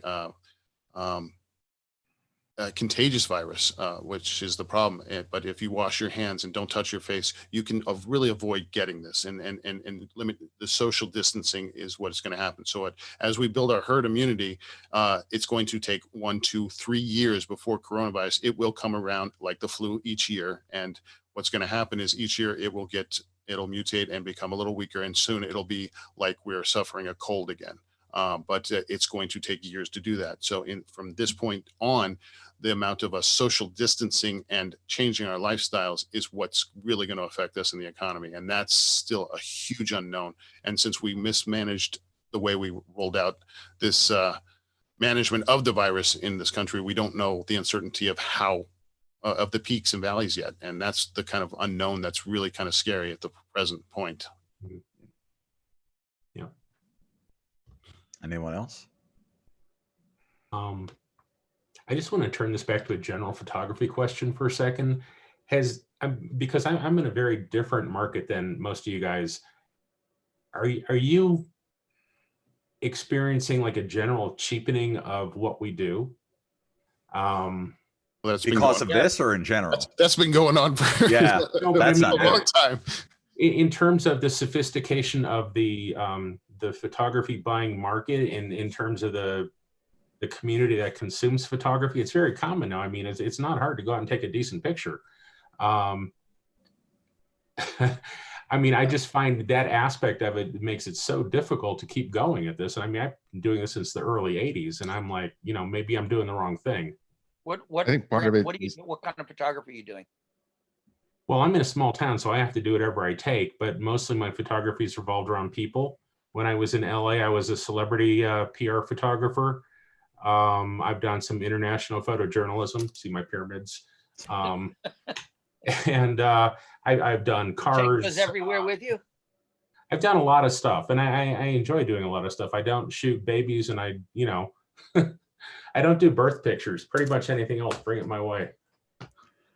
I actually saw a flip prior to all this going down, where I saw people were starting to come back around to the idea of understanding why professional photographers are professional. You can, I mean, look, are we ever going to come back from the world of cell phone images? No, but we've gotten further enough on that there's a huge difference between making a photo and knowing how to make a photo, and knowing to look for those moments. Like, you either have an eye for photography or you don't.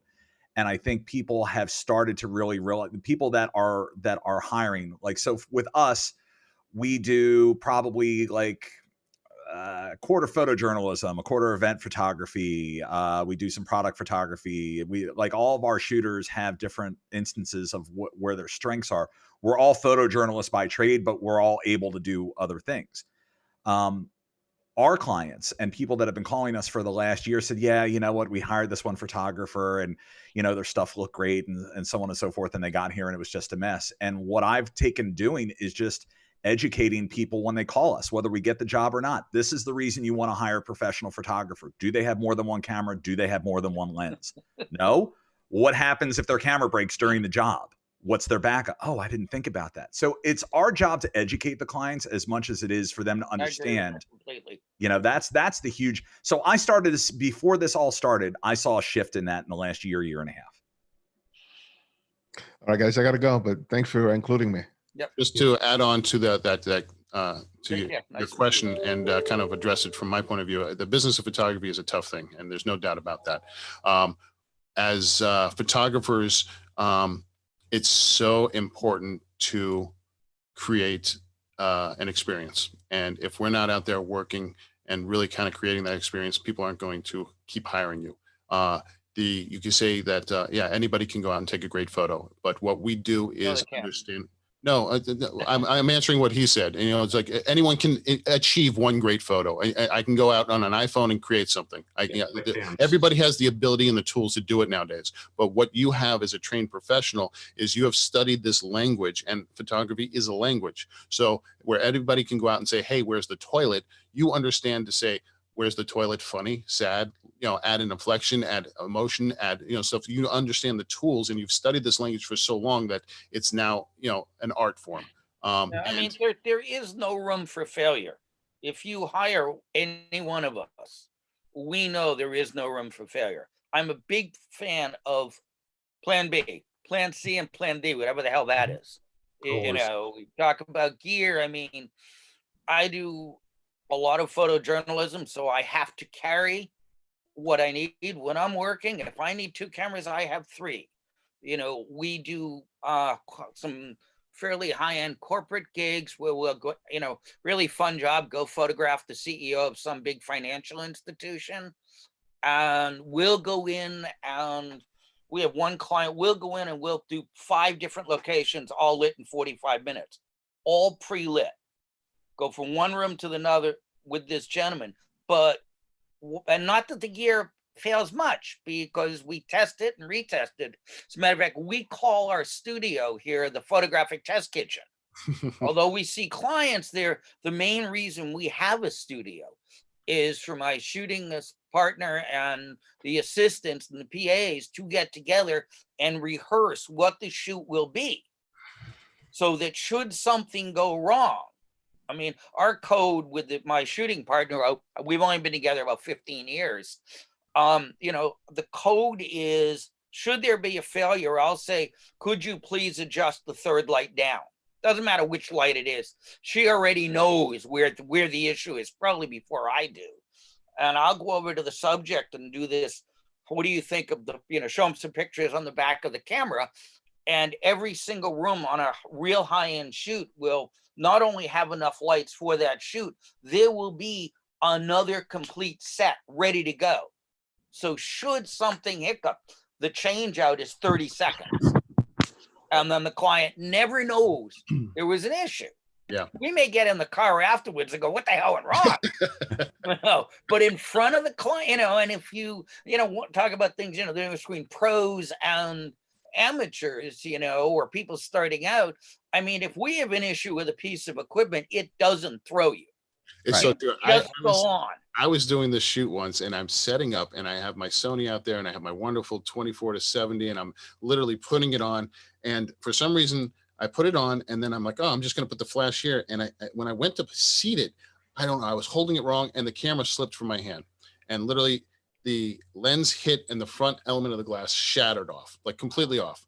The only thing I had in my bag was another 55 1.8, and I'm like, all right, this is an event, and I'm gonna have to do group shots and close shots. And suddenly I'm like, I either can cry and walk away from this and tell the client I can't do it, or I can shoot this. And I shot it, and I just went, hold on, and I would run back, and I would zoom with my feet, and I would pull off these things, and I made it happen. They didn't know the difference when they got the pictures, had no idea. And I think as professionals, we understand how to adapt in those circumstances and still come out on top. We don't do many weddings, and I can't stand doing weddings, but our crew now pretty much does them exclusively. Very seldom will I put myself on one, but a friend of mine that I went to high school with got married, I guess about 5 years ago, in this area called Lake Wallenpaupack, which is up in the Poconos, in upstate Pennsylvania. And it was a gorgeous day. There wasn't an ounce of breeze anywhere. And I set my light up remotely. We're going to do these portraits up against the lake, and it was going to be gorgeous. What could go wrong here? Well, wait. I put an umbrella up because there's no wind. I'm like, this is going to be great. It's perfect. And all of a sudden, out of nowhere, this huge gust of wind comes up, picks the light up into the air, comes down in the lake. It's still plugged in. It's still on. I can see the model light on in the lake. It never shorted out. So these were my B1600s, my Paul Buff 1600s that I was using at the time. And I'm like, well, you know what? You got to put something, you got to say something about the build, man, because they didn't short out, and I can still see the model light on in there. I mean, obviously I threw it out, but like, yeah, these things. So how was the lake filter?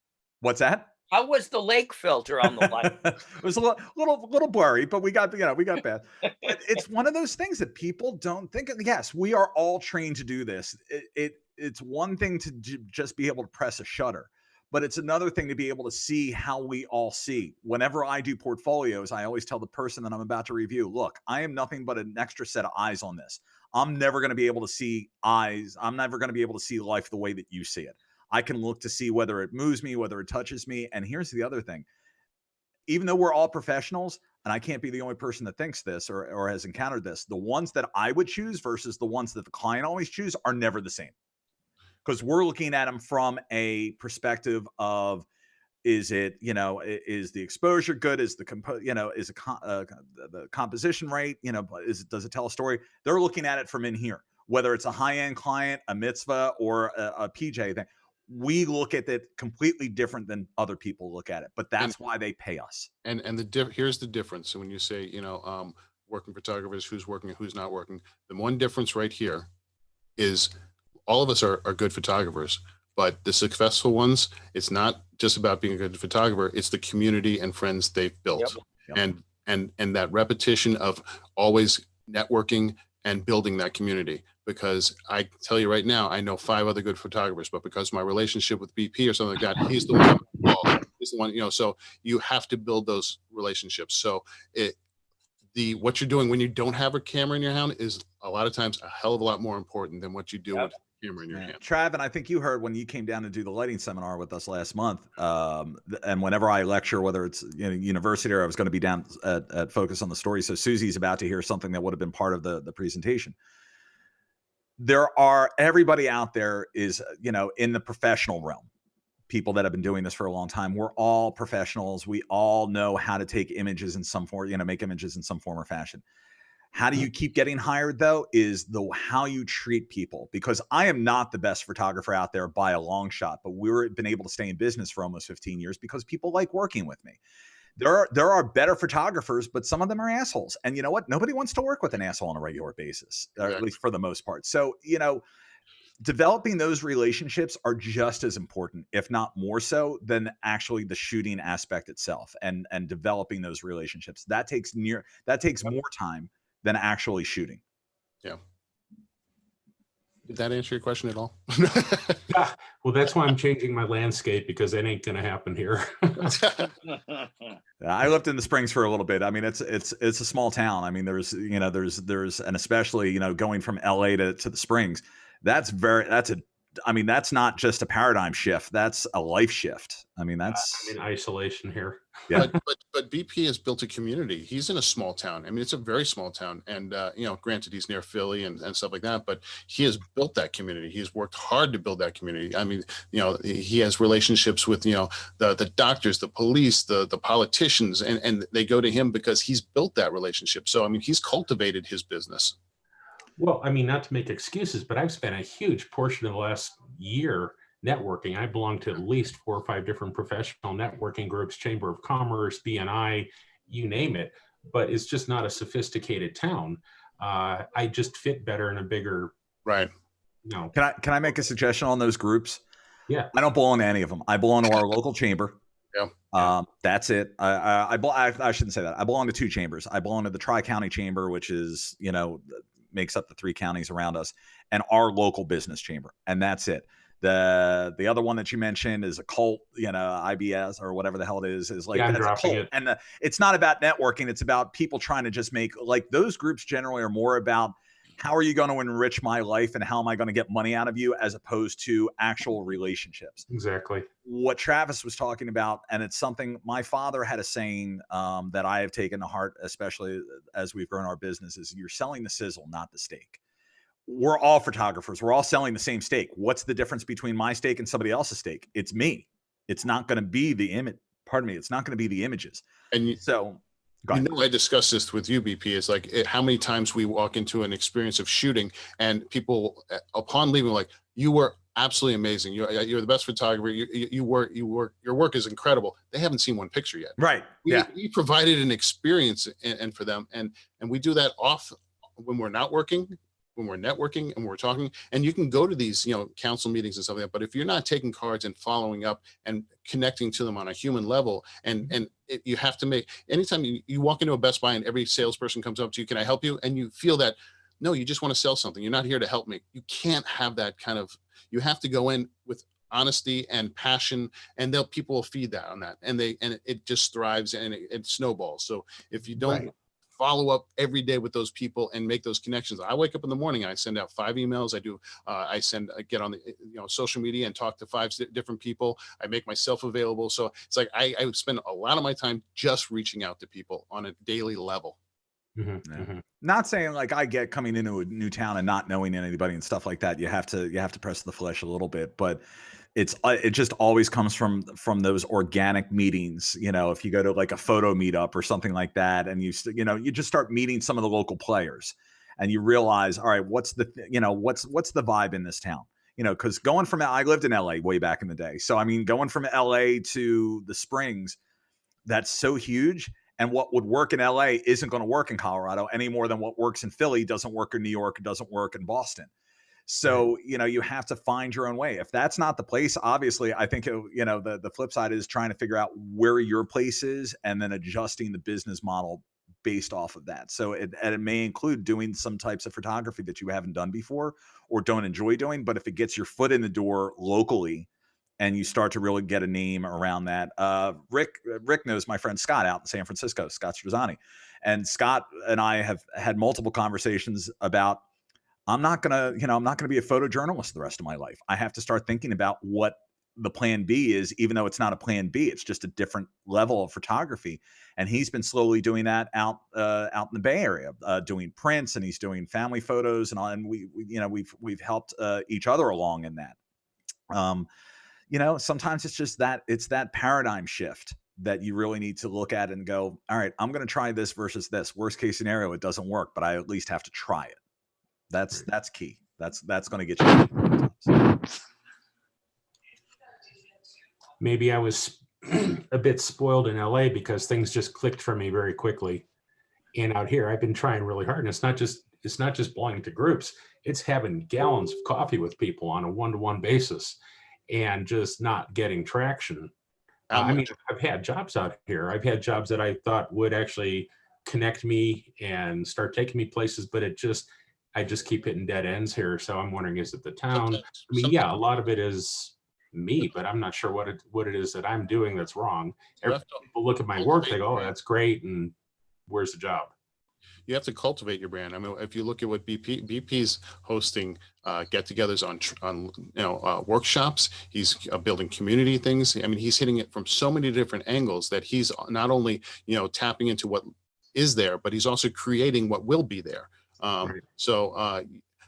Look at me. I'm a member of different communities and get together, with Sony and Adobe, and that's not just because suddenly they went, hey, be a part of us. It's because I went out and really kind of made myself a part of it and really kind of made a voice and created stuff online and get on there to talk like this to people and find those people because they're out there. They may not know you're out there yet. So you have to kind of find out a way to let them know you're out there. And it comes from so many different angles and so many different things that, you go to the community meetups, you walk into different, areas and you get on the local boards and find out, who's posting in your area. And it's really kind of create a conversation that may or may not be there.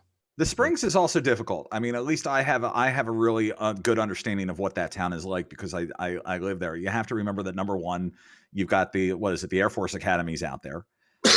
So you're dealing with a military town to start with, and then on top of that, they also have a bit of a Napoleon complex because it's the Springs, it's not Denver, it's not Golden, it's not these other places. So it may very well be the town, especially coming from a vibe of LA, which you kind of know where you stand at any given time, as opposed to coming into a more of a tight-knit community where people have these legacies and stuff like that and are a little more resistant to change. It may be too small of a town for you.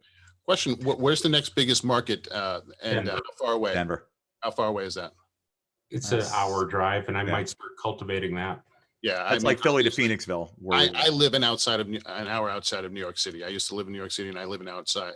I cultivate a lot of my business and travel into New York. And you don't have to do that every day, but you can say, I'm going to be there Tuesday, Wednesday, Thursday this week, or you can really kind of cultivate stuff. So that's where you need to put your, you can build the smaller market, but put your resources in the bigger market right now. And real quick, Suzy, if you're not reading the chat, Richard, Suzy said, true, the Springs is different, but if he wants help, I can connect him. So she came from the Springs, so I would suggest maybe you two touching base. I wasn't reading the chat, but I will do that. Yeah, I would connect on Facebook or see if you guys can get an email. And that's honestly sometimes what it is. Reach out to your network that's outside of Colorado Springs, because if you've got friends, you've got new friends here. But if you have friends that work in different markets, you don't know who's got connections where. So sometimes it's just a matter of saying, hey, anybody have a connection in Colorado Springs? Anybody do any type of business in Colorado Springs, and see what pops up. Allison Ernest is a terrific photographer in Colorado Springs. Who is that? Allison Ernest. Oh, we haven't. Wonderful portrait photographer. Big fan of her work. Done many books, and she's based there. That'd be great. That's a contact I don't have right now. I've just noticed this town is very cliquey. We have the military. We have a very large evangelical community here. And if you're not in one of these communities, you're just kind of on the outside looking in. And I don't mean that as sour grapes, but some bigger markets look at I mean, yeah, your connections, but how good is your work? And here it's like, you know, are you one of us? And on both counts, it's a no. I'm not trying to complain, and yeah, I needed therapy. So no, and it might be the thing, as you're building, in the bigger markets, really crack the shell and becoming a part of the community here, so they do earn your trust. And it's not easy. It took me a long time to get into certain markets, and it took years, and and that cultivates in a long time. So I mean, it wasn't just quickly that I said, hey, I want to be a part of your community, and they said yes. It's like I sat there and I proved myself every day and became part of it, and talked to all the people that were part of it, and really kind of made myself part of that community. Nothing in this day and age, nothing's coming to you. Like, you have to make it happen. And I don't care what industry you're in. It doesn't matter what industry. You have to make it happen. It's no, and especially depending on how we come out on the other side of this. We're all going to have to work harder. We're all going to have to reestablish relationships and remind people why, that they've used us in the past. It's sort of like Instagram. It's like, just when we think we're getting the hang of it, they just change the algorithm on us, and they have now just changed the algorithm for all of us in photography. So we're going to have to refigure it out together.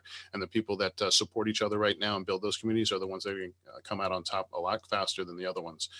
So now is the perfect time to kind of collaborate and work and do moments like this and really kind of support one another and find your communities. And like APA for me is how I reach out to many people and support them. There's lots of photo communities out there that can kind of guide you to the right places and point you in the right directions, or to the right people, or even just who to talk to.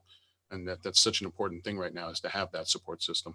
Absolutely. Yeah. I haven't spoken much. I'm more of an fine arts person than a journalist, but I saw this on I follow the Momenta workshops, and I saw BP had posted this. So I thought, I'm here, I'll turn it on and I'll let it work for a while, see what you're talking about. Yeah. But Richard, one thing I'm thinking about, just from my perspective, and I don't know if this is relevant to you or not, but to connect through the arts photographers in town, through the arts organizations, to, go to the receptions of the gallery. Well, you can't do that now, forget that. But you probably have an arts council there, and if it's like here, and I'm in the Baltimore area, the Arts Council, the Arts Foundations, the State Arts Council, all the arts organizations are sort of mobilizing and connecting and reaching out to each other and saying, like, what can we do together? How can we get through this? What do you need? And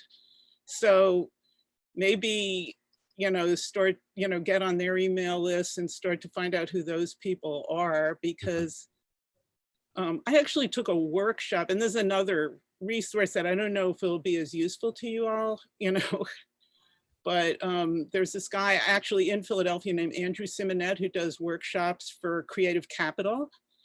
Yep. And he has this thing called Artists U, and it's online, and he has a lot of workbooks and things. They're all free. He came down, a foundation brought him in to give a workshop to mid-career artists, and a bunch of us decided to keep meeting, and we ended up meeting for 4 years, and it is sort of like group therapy. And it's a little bit like what you guys are doing here. We just talk about, we just let it all hang out, like what's going on. Yeah. Through that, I've met a couple of photography professors at Maryland Institute who are 20, 25 years younger than me. So I don't think I wouldn't have crossed their paths before. They've become really good friends of mine. So and just people, all these people, we sort of are saying, wow, it's sort of amazing. We've all kind of come together from different media, different genres, different ages. I'm through raising my kids. Some of them have little kids, we're all sort of in different stages, but man, we have a lot in common because we're all trying to figure this art thing out. And we can all kind of be real with each other. So I don't know if there's a way for you to connect in those ways, but I would look at Artists U, because there's a lot of good stuff in there. Maybe there's a nugget you can use too. Right, thanks, I appreciate that. I actually had something that was going that I've been cultivating for a long time. I was going to start teaching workshops aboard cruise ships, and obviously that kind of fell through. Just teach amateurs what that little M is on top of their camera. Oh, I love that, I think. Yeah. Guys, I'm going to duck out of here because I was not expecting to even have to do this. No, this was coming this morning. Yes. I posted something up earlier in the chat area, and I will, here, I'm going to put it back in here. I host something every night from 8 to 9:30. It's called the Fireside Chat. Yeah. It's just a bunch of people. It's not industry related at all. It's just people that are looking to connect with other people. Some are friends, some are not. We're getting new faces in every day. So you're always welcome to join. Anybody is ever welcome to join. Last night was a little weird. I decided to do effed up Fridays, and everybody was drinking. And we got into your wine stock a little quicker that way. Yeah, I was actually drinking some vodka that I had brought back from Hawaii a couple years ago that I'd forgotten that we even had, and we got into a really fun never have I ever drinking game. And it's not like that every night, but last night there was a lot of stuff that was put out there that I don't think we're ever going to look at each other the same way again. It is absolutely a fun group. I kind of run it like an old radio show. I kind of went back to my roots, and I moderate and get people to talk. You're always welcome to come. But this was a pleasure, Rick. It was a great meeting you, Richard, Helen, Suzy, and of course, Travis. I see you, Travis. So I will. Yeah, I'm gonna go eat. I will. I was gonna say I got to jump. Also, we're gonna end this as a group right now. Okay. And obviously, I do group therapy on Sundays, and I do a big photographer artist talk on Thursdays called Open Talk. So please join us for all of that. And I think BP and I are gonna collaborate on something because we have to. There's a lot that needs to be done. Even this kind of open talk kind of session is really important. And maybe he just becomes a co-host on Open Talk because I think he'd be awesome, but we're going to have to figure that out. Guys, thank you. Be safe. And you have my information here. Join me on Facebook or anything and reach out, and we'll support you on one another and continue these talks. Thanks. Great. Take care, guys. Take care. Bye-bye. Right.